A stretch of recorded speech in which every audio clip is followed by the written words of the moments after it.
अरे तुम लोगों को शर्म नहीं आती? रोजाना दरवाजे पर भीख मांगने आ जाते हो। अरे हमारे घर में सिर्फ फोकट का आता है क्या जो तुम्हें भीख दें? अगर भीख नहीं देनी है तो कम से कम किसी इंसान को जलील तो मत करो। हे भगवान, कैसे कैसे लोग हैं, इतना कंजूस पना भी नहीं होना चाहिए जितना तुम कर रही हो। जानकी बहुत ही ज्यादा कंजूस औरत थी। उसे हर एक चीज में कंजूसी करने की आदत थी और वह एक राशन की दुकान भी चलाया करती थी, लेकिन वह हर एक चीज में मिलावट करके बेचा करती थी।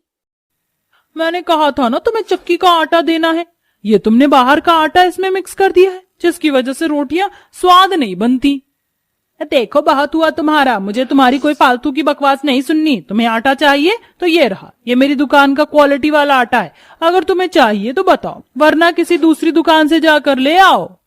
जानकी अपनी कंजूसी के आगे किसी को कुछ नहीं समझती थी। इसी दौरान वह अपने बेटे के लिए एक लड़की ढूंढ रही थी। उसके बेटे का नाम सोहन था।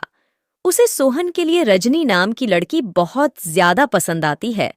वह अपने बेटे की शादी करवाकर अपने घर बहू ले आती है। अरे आओ आओ, अंदर आओ, तुम्हारा इस घर में स्वागत है बहू। फिर रजनी अपनी सास के कहने पर कलश पर पैर लगाकर घर के अंदर चली आती है और घर में प्रवेश करते ही सबसे पहले वह राधा कृष्ण का नाम जपती है। श्री कृष्ण राधे राधे। ये सुनकर जानकी को मन ही मन बहुत खुशी मिलती है और वह सोचती है, अरे वाह, मेरी बहू तो कुछ ज्यादा ही संस्कारी है। चलो अच्छी बात है, अब मेरे घर में सुख शांति बनी रहेगी। कुछ ही देर में रजनी नहाने के बाद घर में रखा हुआ मक्खन लेकर आती है और घर के छोटे से मंदिर में राधा कृष्ण की मूर्ति को भोग लगाती है। तो ये देखकर जानकी कहती है, अरे ये क्या, तुम इन मूर्तियों को मक्खन क्यों खिला रही हो? बेकार में ही मूर्तियों के ऊपर मक्खन रखकर वेस्ट कर रही हो। अरे माँ जी, आप कैसी बातें कर रही हो? ये श्री कृष्ण भगवान हैं, इन्हें जन्म से ही मक्खन खाना बहुत पसंद है। जितना हम इन्हें मक्खन खिलाएंगे उतना हमारे घर की सुख शांति बनी रहेगी। बहू तुम भी ना, ये कैसी फालतू बकवास कर रही हो? ऐसा कुछ नहीं होता है, आइंदा तुम्हें ये सब करने की जरूरत नहीं है। पहले दिन से ही अपनी सास के ऐसे बर्ताव से रजनी बहुत दुखी हो जाती है और सोचती है, अब मैं इस घर में अपने राधा कृष्ण को माखन का भोग भी नहीं लगा सकती। रजनी को दूध से मक्खन निकालना बहुत पसंद था। वह अपने ससुराल के अगले दिन ही दूध से मक्खन निकाल रही होती है, जिसे देखकर जानकी कहती है, अरे बहू, तू तो बहुत फायदे वाली है। अब तेरी वजह से घर के अंदर मक्खन फ्री फोकट में आएगा और उसके ऊपर पैसे भी खर्च नहीं होंगे। बहुत बढ़िया। माँ जी, ये तो मैं अपने श्री कृष्ण और राधा के लिए निकाल रही हूँ। उन्हें स्वादिष्ट ताजा माखन बनाकर खिलाऊंगी। क्या तुम्हें एक बार कही हुई बातें समझ नहीं आती? अगर मैंने कहा कि तुम्हें मूर्तियों को मक्खन खिलाने की जरूरत नहीं है, उनके ऊपर ये सब चढ़ावा करके खाना वेस्ट ही होता है, ये सब करने की इस घर में जरूरत नहीं है। जानकी ऐसा कहकर गुस्से से वहां से चली जाती है, जिसके चलते बेचारी रजनी बहुत ज्यादा उदास हो जाती है और अपने आप से कहती हैं, हे भगवान श्री कृष्ण, ये सब क्या हो रहा है? इस घर के अंदर आपकी सेवा करने के लिए भी मुझे इस तरह से ताने दिए जा रहे हैं। लेकिन चाहे कुछ भी हो जाए, मैं आपकी सबसे बड़ी भक्त हूँ। आपको भोग तो मैं बिल्कुल भी नहीं छोड़ सकती। उस दिन के बाद से रजनी चोरी छुपे ही अपने श्री कृष्ण राधा को माखन का भोग लगाती है। एक दिन रजनी माखन बना रही होती है, तभी दरवाजे पर एक गरीब बूढ़ा आ जाता है। राधे राधे, कुछ खाने को दे दो, बहुत जोरों से भूख लगी है। राधे राधे का नाम सुनते ही रजनी माखन एक कटोरी में निकालकर उस बुजुर्ग को देने के लिए जा रही होती है। जैसे ही वह माखन उन बुजुर्ग को देती है, तभी वहां उसकी सास जानकी आ जाती है और पूरी कटोरी में जोर से हाथ मारती है, जिसके चलते सारा माखन जमीन पर गिर जाता है। ये क्या माँ जी, आपने ऐसा क्यों किया? ये भिखारी कितना भूखा था, पता नहीं इस बेचारे ने कब से कुछ नहीं खाया। घर में राशन क्या तेरा बाप लेकर आता है या फिर तू खुद लाकर रखती है? माँ जी, आपको किसी का अपमान करने का कोई हक नहीं। अरे अगर किसी भिखारी को कुछ दे दोगे तो कुछ चला नहीं जाएगा, और इतनी कंजूसी करके कहाँ ही जाओगी आप?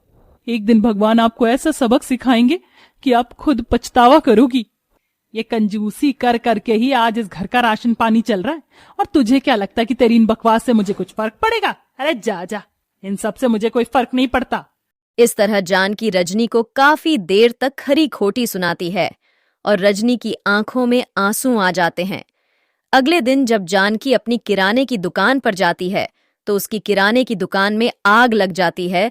पूरी दुकान सामान समेत जल जाती है, कुछ भी नहीं बचता।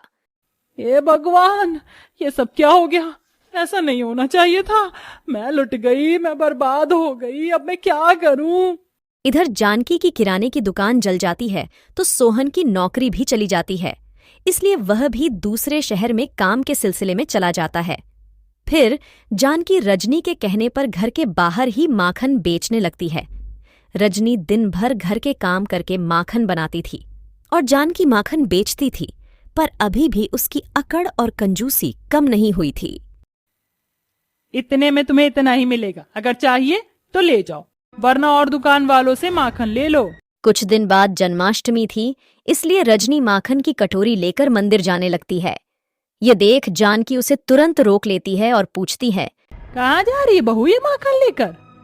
माँ जी, आज मेरे कान्हा जी का जन्मदिन है, यानी कि आज जन्माष्टमी है, तो मैं बस कान्हा जी के मंदिर में जाकर ये माखन उन्हें खिलाने के लिए जा रही हूँ।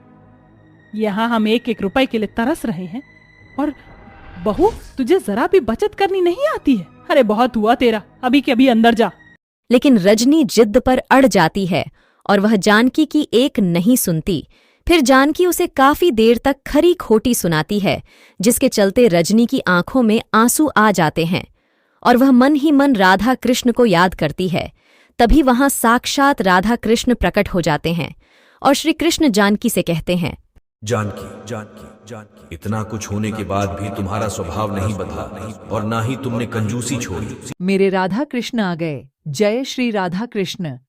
बड़ी गलती हो गई, मुझे माफ कर दो श्री कृष्ण। आज के बाद मैं कभी कंजूसी नहीं करूंगी।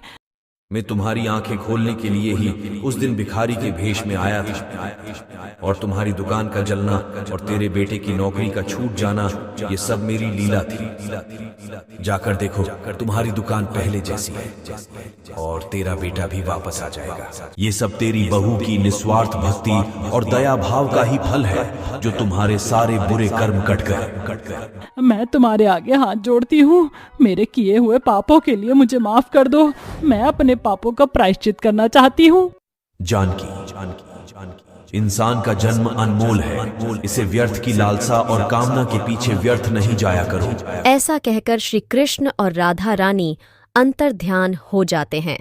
फिर जानकी अपनी बहू को गले से लगा लेती है और श्री कृष्ण के मंदिर जाकर पूरे श्रद्धा भाव से उनकी पूजा अर्चना करती है और वह अपना स्वभाव पूरी तरह से बदल लेती है।